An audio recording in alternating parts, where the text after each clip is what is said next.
Replace a power control module on a Jeep Grand Cherokee. If you own a Grand Cherokee Jeep, there is a great chance that you would find yourself changing its power control module, PCM, sooner or later. Almost all of the cars have their own flaws and sicknesses, and for the Grand Cherokee Jeep, it is almost always that it is its PCM that has to be repaired or worse, to be replaced. Some of the symptoms of a broken PCM are the Jeep won't start, it won't shift gears, its fuel gauge appears empty although it's filled with gas, etc.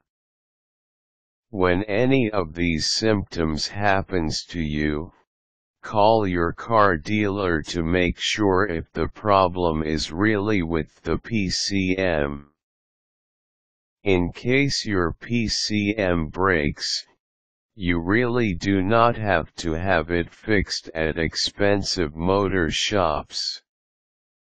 With the right tools and knowledge, you can save a lot of money by doing it yourself at your own home.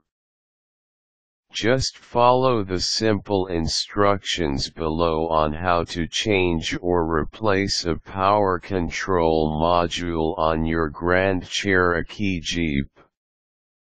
Locate the PCM. The location of the PCM changes depending on what model of Jeep you have, but for sure, it is located under the hood and near the fender.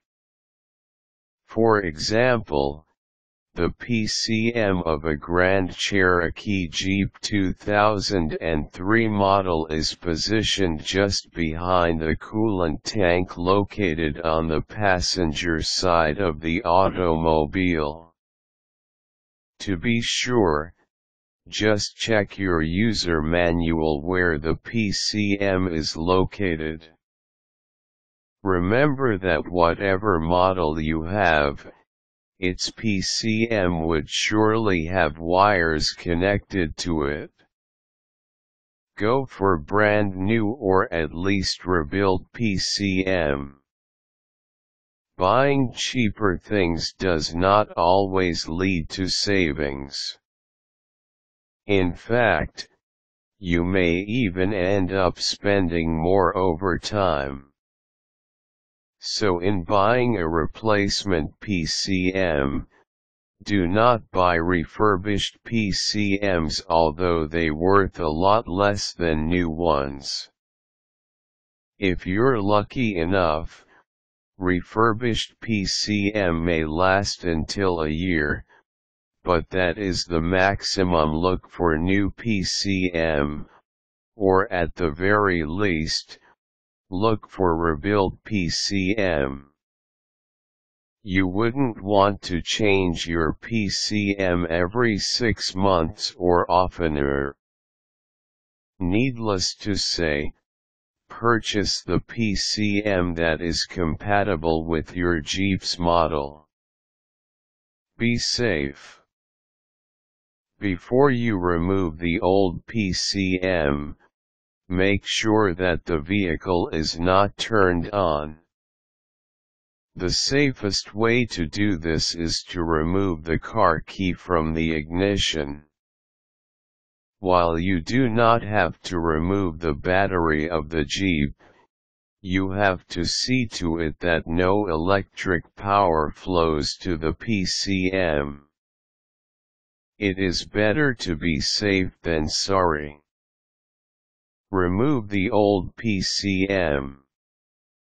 To remove the PCM, you only have to follow a 2-step procedure.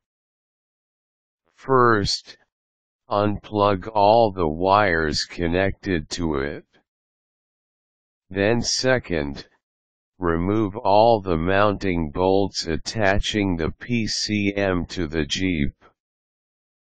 Replace the old PCM with the new one.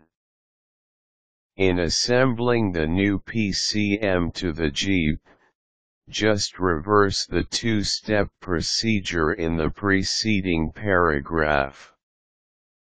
First, bolt the PCM down to the vehicle. Once the new PCM is attached securely to the Jeep, plug all its connecting wires. Now your Grand Cherokee Jeep is once again ready for off-road tracks.